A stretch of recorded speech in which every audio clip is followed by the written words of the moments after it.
semble n'avoir pas le désir de participer à ce suicide collectif. Nous verrons bien s'il est souple ou s'il ne l'est pas. Bon. Nicolas Sarkozy, dans le cadre d'un bel exercice d'hypocrisie, est arrivé hier à la télévision pour dire que les listes UMP, elles, ne se retireraient pas et ne fusionneraient pas. Bon.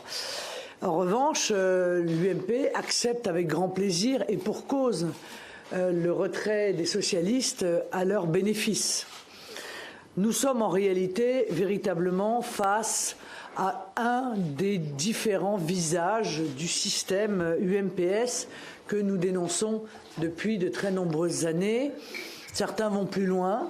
Monsieur Valls, qui se présente comme le chef de file de l'UMPS, Monsieur Drey, qui ce matin réclamait une grande coalition arc-en-ciel qui aille des communistes jusqu'à l'UMP.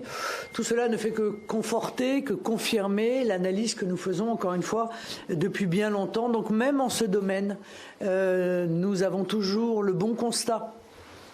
Et en l'occurrence, nous avons la bonne solution, tourner le dos au système UMPS.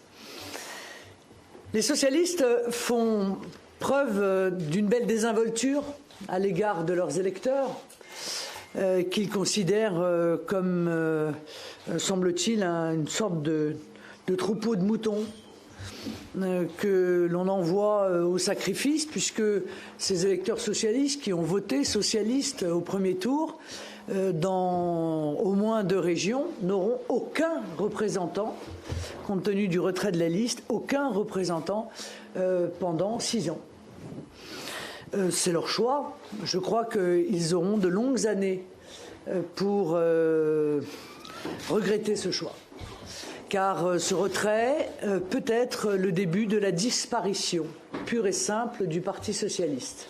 Tiens, au passage, petit clin d'œil à l'UMP qui n'a eu de cesse pendant des mois de dire voter Front National, c'est voter socialiste. Ben non, voter Front National, c'est faire disparaître le Parti socialiste. Oui. Donc ça c'est au moins quelque chose qu'ils arrêteront probablement de dire. Alors, on va assister pendant ce second tour à toute une série de signaux qui seront lancés par les candidats UMP à destination des socialistes, alors même que les socialistes, il y a encore 15 jours, 3 semaines, 1 mois, n'avaient pas de mots assez durs à l'égard de ces UMP. Qu'est-ce que ça veut dire? Ça veut dire que tout est bon pour se maintenir en place. Toutes les compromissions sont bonnes pour se maintenir en place. Toutes les connivences sont bonnes pour surtout pouvoir conserver le pouvoir à tout prix. En fait, le masque tombe. Il ne s'agit pas pour le système de défendre les électeurs, les habitants, mais encore une fois, de se maintenir et de conserver par une forme de, braquage républicain, pour répondre au barrage républicain, par une forme de braquage républicain, les mandats et évidemment tout ce qui en découle. Les électeurs sont libres, n'en déplaise aux appareils politiques. Les électeurs n'aiment pas beaucoup les manœuvres d'appareils. Ils se détermineront donc, je crois, en toute liberté lors de ce second tour. Moi, j'en appelle aujourd'hui aux patriotes. Parce que je crois, comme je l'ai dit hier, que le peuple français est la seule chance de la France. J'en appelle aussi aux abstentionnistes, car je sais que beaucoup, compte tenu de la situation, auront probablement envie de participer à ce second tour. Et je l'espère, un grand nombre souhaiteront participer à l'alternance que nous proposons dans la région. Nous représentons dans cette élection, ce lendemain du premier tour, un véritable souffle de liberté, d'indépendance, de droiture, de conviction que nous ne monnayons pas à la différence de nos adversaires. Nous allons donc continuer lors de ce second tour à convaincre, à défendre le patriotisme économique, la lutte contre la concurrence des travailleurs détachés, la défense du pouvoir d'achat, la défense de notre identité régionale et nationale, le combat contre le fondamentalisme islamiste, la laïcité, la vraie fraternité, celle qui ne laisse pas sur le bord du chemin les plus modestes d'entre nous, l'arrêt de cette immigration insensée qui, évidemment, aura des conséquences sur les politiques régionales. J'ai bien entendu certains essayer de faire croire aux électeurs que la submersion migratoire que nous vivons et qui va s'accélérer, qui va même, selon les dires de la Commission européenne, tripler l'année prochaine, n'aurait aucun rapport avec la région. Ceci est faux. Ceci est un mensonge. Et je vous en donne une démonstration. Le Conseil régional de Picardie a voté 88 000 € de subventions à destination de 3 municipalités pour l'installation de migrants et 100 000 € de subventions à destination de l'AFPA dans le cadre des évaluations de précompétences professionnelles pour les migrants. Par conséquent, l'ensemble des politiques régionales a évidemment vocation à être impacté par l'arrivée massive de migrants que l'on installera contre la volonté des maires, comme ça a été le cas à Morbecque. Vous me direz, ils ne sont pas restés longtemps, ils sont restés 48 heures, au bout de 48 heures, ils sont repartis à Calais. Mais cette situation va devenir quotidienne dans les mois qui viennent. Et je pense qu'il faut évidemment un exécutif régional qui s'oppose à cette politique de la manière la plus ferme qui soit. Alors, maintenant, le choix est clair. D'un côté, un système à bout de souffle que que les électeurs ont majoritairement rejeté, qui a apporté l'insécurité, la ruine, l'incertitude dans l'avenir, le chômage et l'oubli de nos valeurs, et puis de l'autre, le retour du peuple au premier plan, le peuple qui se réinvite aux grandes dames de cette classe politique qui avait tellement l'habitude de faire sans lui depuis tellement d'années. Je l'ai dit, essayer le Front National, c'est l'adopter. Je pense que beaucoup de Français sont prêts à confier des exécutifs régionaux au Front National. Nos municipalités ont fait la démonstration que, contrairement à nos adversaires politiques qui surfent sur la peur tout en nous accusant de surfer sur la peur, qui dit de nous que nous portons la haine tout en le disant avec la bave aux lèvres et exprimant à l'égard de nos électeurs une haine absolument inouïe, on l'a vu lors des derniers jours. Les résultats de nos villes lors de ces élections régionales sont un symbole majeur de la satisfaction des habitants des villes gérées par le Front National. 60% à Hénin-Beaumont, 60% à Beaucaire, 50% à Fréjus. En réalité, dans l'immense majorité des villes détenues par le Front National, nous faisons plus de 50% dès le premier tour. Ça, c'est le meilleur sondage possible sur l'adoption par la population de la gestion Front National. Eh bien, ce que nous souhaitons, c'est faire la même démonstration au niveau des régions. Et encore une fois, je pense qu'un nombre de Français de plus en plus important est prêt à confier des régions au Front National. Ce dont je me réjouis, car nous pourrons là encore faire la démonstration de nos compétences, de notre bon sens, de la défense des intérêts exclusifs des habitants de la région. Il y a d'autres enseignements quand même à tirer de cette élection. L'UMP fait un score déplorable. Le retour de Nicolas Sarkozy est un échec total, puisque l'UMP fait le même score qu'en 2010, alors même que c'était une de leurs plus mauvaises élections régionales. Ceci démontre que Nicolas Sarkozy ne représente dans l'esprit des Français aucun espoir, que les Français ne sont pas dupes des résultats que celui-ci a eu lorsqu'il était à la tête de l'État.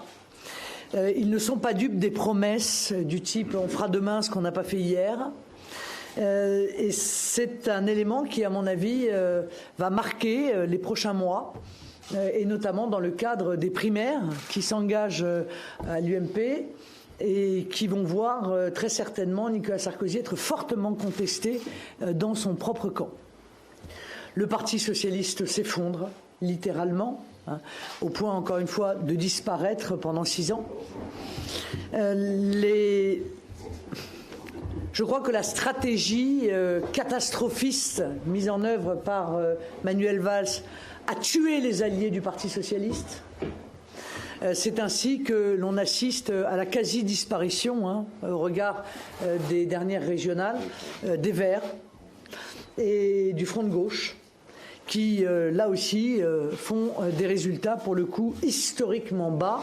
Eh bien, ils doivent cet effondrement à la stratégie catastrophiste de Manuel Valls. Ils peuvent donc le remercier de ce cadeau. Nous ne pleurerons pas, nous, en ce qui nous concerne, mais ils peuvent directement remercier Manuel Valls et le Parti socialiste de ce cadeau. Vous me direz, c'est pas mieux à droite, puisque l'UDI et le MoDem disparaissent aussi de fait, puisqu'aujourd'hui, cette coalition républicain, UDI et MoDem est considérée comme un bloc qui ne peut plus se diviser.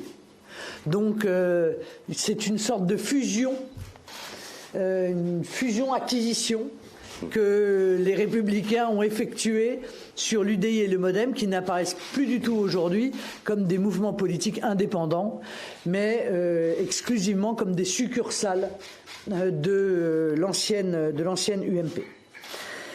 Voilà un petit peu l'analyse en ce lundi matin, dans l'attente peut-être de nouveaux éléments, de nouveaux événements. Quelques mots simplement pour répondre à l'argumentation de M. Bertrand, qui n'hésite jamais à sortir des énormités, hein, en se disant, selon la bonne vieille technique, plus c'est gros, plus ça passe, et qui explique que le second tour qui se profile est un second tour à la loyale. Non. On peut tout dire, mais on ne peut pas dire qu'il y ait une forme de loyauté dans le retrait des socialistes effectué au bénéfice de Xavier Bertrand, ni dans le Nord-Pas-de-Calais, ni bien entendu en PACA. La loyauté de l'élection, la loyauté démocratique aurait voulu que chacun continue à défendre ses propres options, ses propres idées, à partir du moment où il passe la barre des 10%. Je veux dire, pas de se faire harakiri comme ça a été le cas. Mais bon, voilà, c'est ainsi. Soit nous relevons le gant, en quelque sorte, seuls contre l'ensemble du système UMPS, mais seuls pas tant que ça, avec derrière nous le peuple français qui espère en l'alternance. C'est cette alternance que nous voulons leur offrir et faire taire enfin les voix de cette classe politique qui a laissé croire aux Français que la catastrophe industrielle que vit notre pays, une véritable catastrophe sur le plan du chômage, de la pauvreté, de la concurrence déloyale, de l'immigration, de la sécurité, serait en fait une fatalité contre laquelle personne ne pourrait rien. Eh bien, nous pouvons quelque chose.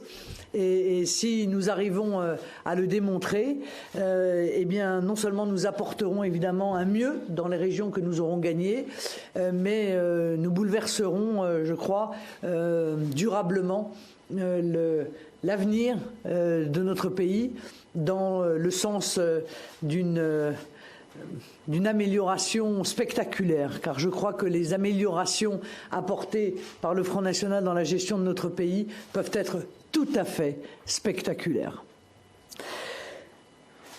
Voilà, mesdames, messieurs, je suis bien entendu prête à répondre à vos questions qui sont sûrement nombreuses. Concernant les réserves de voix, notamment,